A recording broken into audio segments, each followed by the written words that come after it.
மாறாக விவிலியம் மீட்பினுடையது. இது உலக வரலாற்று நூல் அல்ல, மாறாக மீட்பின் வரலாற்றை நமக்கு தருகின்ற நூல். அப்போ மீட்பின் வரலாற்றில் விவிலியத்தில் ஒரு தவறு கூட கிடையாது.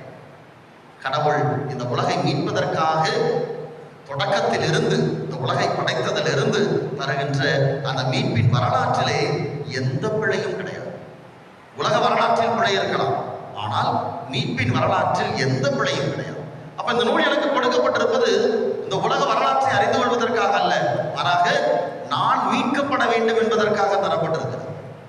என்னுடைய மீட்புக்காக விவிலியம் தரப்பட்டிருக்கிறது. அப்போ இந்த விவிலியத்தை நான் வாசிக்கிற போது, வாழ்வாக்குகிற போது நான் மீட்பை பெற்றுக் கொள்கிறேன். அதற்காகத்தான் விவிலியம் தரப்பட்டிருக்கிறது. அப்ப இதுதான் அடிப்படையான விவிலிய அறிவு. இரண்டாவது, விவிலியத்தை, அதனுடைய முக்கியத்துவத்தை, அதனுடைய இயல்பை நாம்